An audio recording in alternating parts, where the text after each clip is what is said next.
Hablemos de la estructura de los argumentos.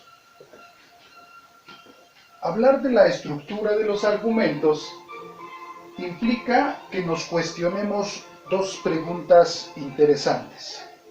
Una, ¿qué es un argumento? Y la otra, ¿qué implica argumentar? Bien, siguiendo con nuestra obra base,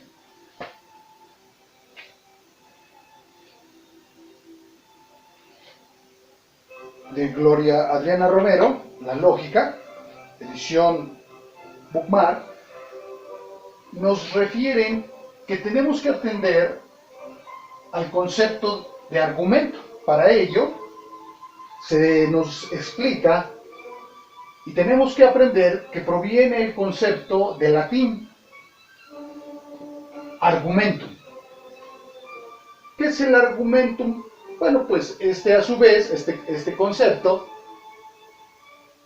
se compone de arguere y de mentum. Arguere quiere decir dejar en claro, es su traducción, y mentum quiere decir instrumento, medio o resultado. Así las cosas, una primera definición que podemos encontrar de lo que es el argumento nos dice que es el medio o instrumento que las personas utilizan para dejar en claro una idea u opinión. Esa es una primera definición que podemos manejar. No es la única, podemos manejar más. Bien, en este orden de ideas, hablemos ahora que desde el punto de vista actual, según nos dicen los autores, también se le puede definir al argumento de la siguiente manera, como el conjunto de dos o más premisas que implican una inferencia. Lo explicaremos posteriormente a qué se refiere la inferencia. Aquí vale la pena considerar otros autores que estoy consultando. Aquí tengo el de Emprende la Lógica, editorial El del Vives, de Luis Rodrigo Rochín. Aquí nos informan que para poder construir esas premisas, debemos tener algo en claro. Que todo enunciado u oración o proposición, ¿verdad?, debe reunir fundamentalmente un sujeto y un predicado.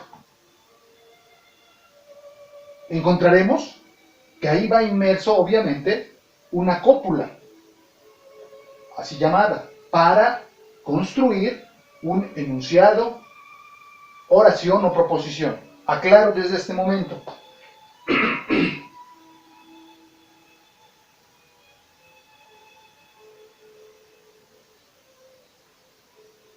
Para efectos de la lógica, de la ciencia de la lógica,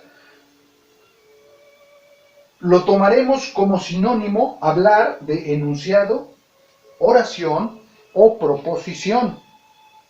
Para efectos de la lógica. Para efectos de otras ciencias en particular, como la de lectura, expresión oral y escrita, que es donde van a llevar, tenemos que considerar que esto es diverso. Hablar de un enunciado, hablar de una oración o de una proposición es diverso. Y es diverso porque desde la nuestra, indiscutiblemente que sí podemos atenderlo, pero no desde otras ciencias en particular. Por ejemplo, para otras ciencias, un enunciado se dice que es la emisión lingüística sujeta a factores de contexto al afirmar algo. Es una emisión lingüística, hablar de un enunciado. Una oración es la secuencia sintáctica que sirve para realizar un determinado enunciado. En otras palabras, una oración es la unidad mínima de sentido gramatical. Y una proposición, nos dicen, es la entidad que proporciona el significado de las oraciones declarativas del lenguaje y lleva el valor de verdad o de falsedad. Entonces, que quede claro, para constituir nuestras premisas sí requerimos de sujeto y de un predicado. Inmerso, una cópula, que es el verbo ser o estar, posiblemente. Ahora bien, aclarar, un enunciado u oración es lo mismo que una proposición. La proposición se va a constituir o va a constituir lo que son nuestras premisas y premisas que nos van a dar por consecuencia una conclusión. Aquí viene la diferencia. Me adelanto al término inferencia, cuando el autor que estamos consultando nos explica y nos dice que la inferencia no es otra cosa que la operación mental que nos lleva a deducir algo con base en información dada y así llegar a una conclusión. ¿Qué es la inferencia? Es una deducción. Lo veremos en otros momentos que dentro de los métodos para hacer filosofía, obviamente está el método deductivo. Deductivo, inductivo, fenomenológico, hermenéutico, dialéctico. Hay diversos métodos. En este momento nosotros lo que vamos a hacer es inferencia, o sea, vamos a hacer un proceso deductivo. Es decir, de dos o más premisas vamos a obtener una conclusión. Ahí encontramos la inferencia. Ok, hay que tomar en cuenta esto. Para cada argumento hay una serie de proposiciones o enunciados que confirman las partes del argumento. ¿Queda claro? Bien, todo esto nos puede llevar a otra definición de argumento. Según aquí los autores que estamos consultando, otra definición de argumento puede ser que es una serie de enunciados u oraciones lingüísticas llamadas proposiciones, las cuales se dividen en premisas y conclusión. Entonces, como verán, tenemos aquí una definición etimológica del latín. Tenemos una definición, según nuestro libro base, ¿verdad?, de Buchmann. Tenemos también otra definición desde un punto de vista actual, de qué es la lógica. Tenemos, con Rochin, otras definiciones de lógica, de qué es el argumento. Y ya lo señalamos, una serie de enunciados, oraciones lingüísticas llamadas proposiciones, las cuales se dividen en premisas y conclusión. Ok, ahora pasemos entonces a platicar y a definir qué es una proposición. Bien, por proposición debemos entender que es la expresión de un juicio con el que predicamos, es decir, afirmamos o negamos algo con respecto de un sujeto o idea. Es lo que estamos haciendo. Afirmar o negar. Esa es una proposición. Nota, y eso es bien importante, las proposiciones son distintas a otras expresiones lingüísticas. Hay diversas expresiones lingüísticas, pero estas expresiones lingüísticas, como por ejemplo las preguntas, las órdenes o las exclamaciones, jóvenes, son expresiones lingüísticas, pero que no nos sirven como una proposición para hacer inferencia. Salte del salón. Es una exclamación. Es una orden. ¿Te puedes salir del salón? Es una pregunta. Esas expresiones se les llama expresiones lingüísticas, pero no nos sirven como una premisa, como una proposición, perdón, para formular nuestras premisas. ¿Por qué no nos sirven? Porque no afirman ni niegan. expresiones lingüísticas, obviamente, que al no afirmar o negar, no nos sirven para el objeto de argumentar.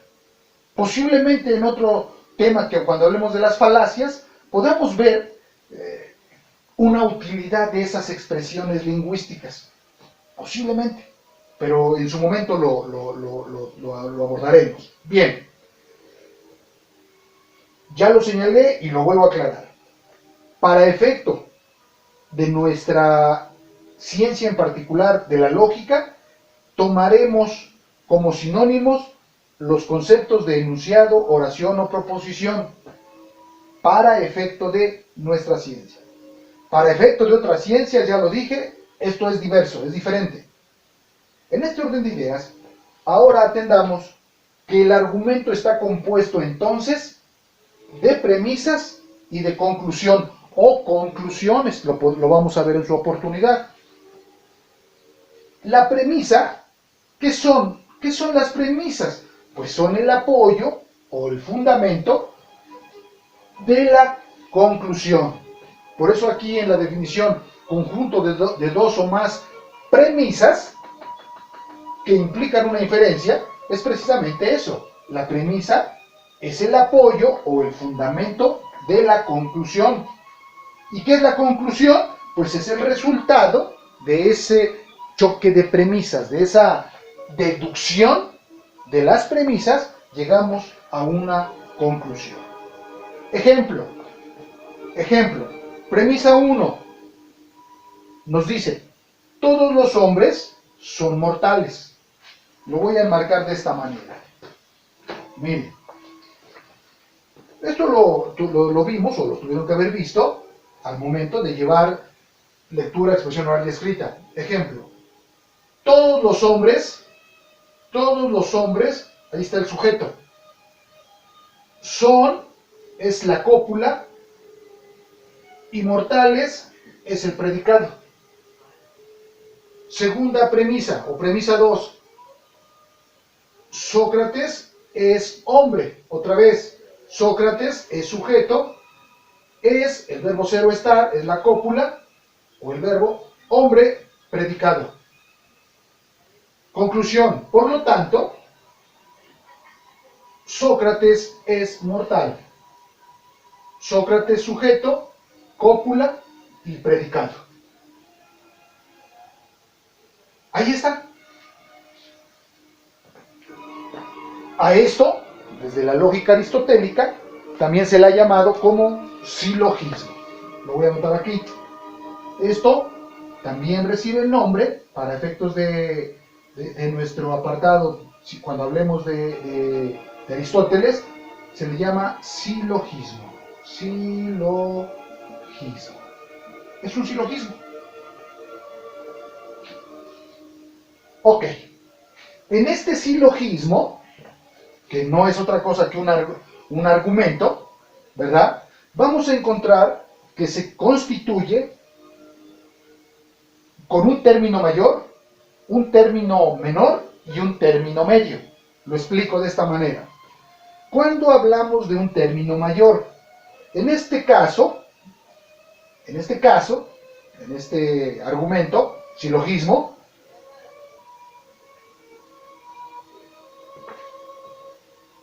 la idea mortal es el término mayor. Lo puse en rojo. ¿Por qué mortal? Puesto que aparece en el predicado de la conclusión. Aquí está la conclusión, aquí encontramos el término mayor. Término mayor. Cuando hablamos del término menor, en el caso que estamos abordando, el término menor es el concepto o la idea Sócrates. ¿Por qué? Porque se presenta en el sujeto de la conclusión. Sócrates está en el sujeto de la conclusión. ¿Y por qué el término medio? Porque en el caso que estamos abordando, el concepto hombre se repite tanto en las premisas, pero nunca aparece en la conclusión. hombres. Ese es el término medio, siguiendo la lógica aristotélica, que no es mala, es muy buena, porque nos va a ayudar a entender un poco más de la lógica formal y de la lógica simbólica, ¿por qué no decirlo? Porque estamos hablando de la estructura de los argumentos. Entonces, vean este ejemplo en la premisa 1, premisa 2 y la conclusión. Pero este silogismo lleva ciertas reglas en su estructura, y que abordaremos a través de después lo platicaremos a través de una fórmula. X, Y, Z, X, Z, Y. Esta fórmula lo explicaremos en otro video, en donde les explicaré más de manera amplia cómo se está estructurando este tipo de silogismos. Bien, ya les comenté a qué se refiere la inferencia, y que es definida como la operación mental que nos lleva a deducir algo con base en la información dada y así llegar a una conclusión. Es lo que nos dicen los autores. ¿Qué es la conclusión? Es la preposición a la que las otras proposiciones, las premisas, dan soporte en el argumento. Y miren, aquí es interesante considerar a Irving Copy, el que nos dice que el argumento, para él, el argumento se debe definir como el grupo de proposiciones de la cual se dice que una de ellas, la conclusión, se sigue o se infiere de las otras, o sea, las premisas, consideradas como base o fundamento para la verdad de este. Hasta ahí podemos comentar el tema sobre la estructura de los argumentos. Ojalá les haya servido, estoy a sus órdenes. Gracias.